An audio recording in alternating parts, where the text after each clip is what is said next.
अब हम लोग स्वराजवादियों के प्रमुख उद्देश्य की बात करेंगे, उनकी डिमांड्स की बात करेंगे, उन्होंने क्या मांगे रखी, इस पर हम लोग चर्चा करेंगे।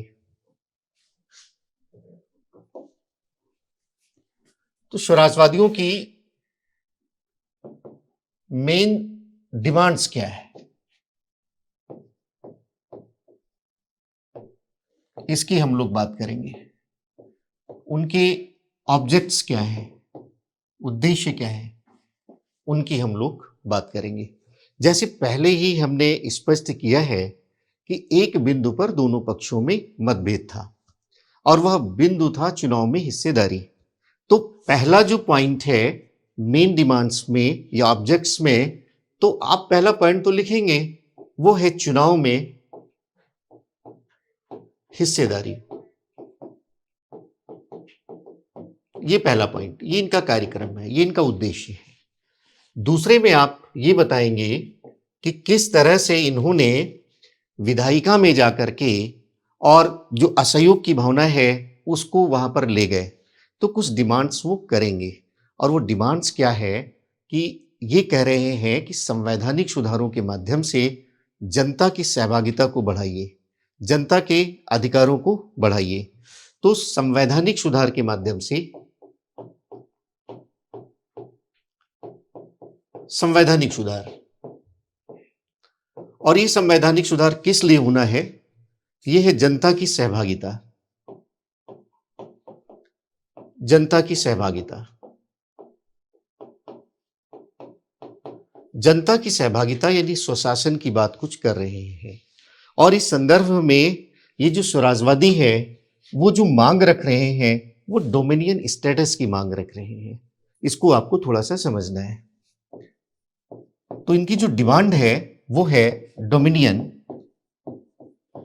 स्टेटस की डिमांड है। जैसे आपके कनाडा में है, ऑस्ट्रेलिया में है, न्यूजीलैंड में है, उस प्रकार की एक कुछ मांग रखते हैं। क्यों मांग करते हैं? इसलिए मांग करते हैं कि हमारे जनता की सहभागिता इसमें हो। अब डोमिनियन स्टेटस में क्या है, ये कोई आज़ादी की मांग नहीं है, ये शासन में सहभागिता की मांग है। यानी जो आंतरिक शासन होगा वो भारतीयों के द्वारा हो, धीरे धीरे सहभागिता का बढ़ना और भारतीयों के शासन का स्थापित करना।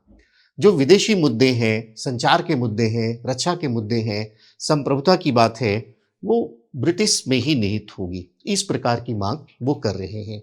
इसके अलावा वो कह रहे हैं कि जो प्रशासन है उस पर जनता का नियंत्रण हो। ब्यूरोक्रेसी जो है वो उच्छृंखल हो रही थी, वो एक प्रकार से अन्याय कर रही थी, इनका मानना था।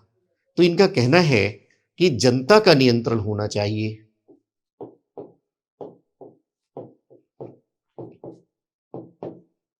जनता का नियंत्रण किस पर हो? शासन पर हो और नौकरशाही पर हो। शासन और नौकरशाही पर हो।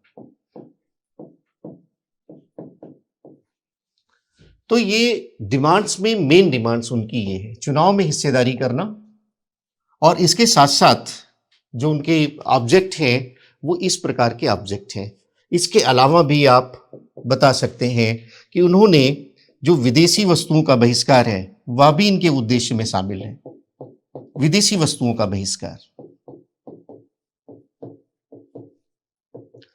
जो असहयोग की भावना है, गांधी जी की का जो आंदोलन है उसे सहमत है, रचनात्मक कार्यक्रम से भी सहमत है, लेकिन मतभेद इस बिंदु पर था कि रचनात्मक कार्यक्रम पूरे राजनीतिक आंदोलन का विकल्प नहीं हो सकता, हमें कुछ और आगे बढ़कर के कार्य करना है, और वो कार्य है चुनाव में हिस्सेदारी। तो विदेशी वस्तुओं का बहिष्कार और रचनात्मक कार्यक्रम, ये सब इनके उद्देश्य हैं।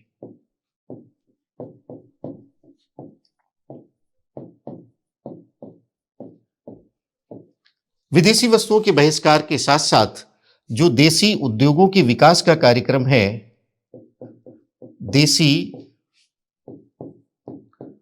उद्योगों के विकास का कार्यक्रम, ये भी इनका ऑब्जेक्ट है। इसके अलावा ये लोग किसान संगठन पर बल दे रहे हैं और मजदूर संगठन पर बल दे रहे हैं। इसके साथ-साथ जो स्वराजवादी हैं, इनका यह भी एक अपना उद्देश्य है कि जो एशियाई देश हैं, जो उपनिवेशवाद, साम्राज्यवाद से पीड़ित हैं, उनका अपना एक संघ हो, उनका अपना एक संगठन हो। तो इनके मेन ऑब्जेक्ट्स में एशियाई देशों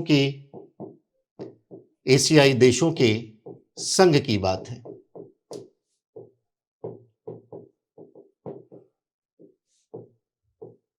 इसके अलावा उस समय जो ब्रिटिश सरकार अन्याय कर रही है, अत्याचार कर रही है और जो नागरिक स्वतंत्रता को दबा रही है, उसके लिए भी ये माँगे रखते हैं।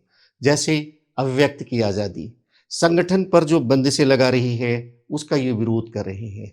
तो आप इनकी मेन ऑब्जेक्ट्स में, डिमांड्स में नागरिक स्वतंत्रता की बात भी लिख सकते हैं।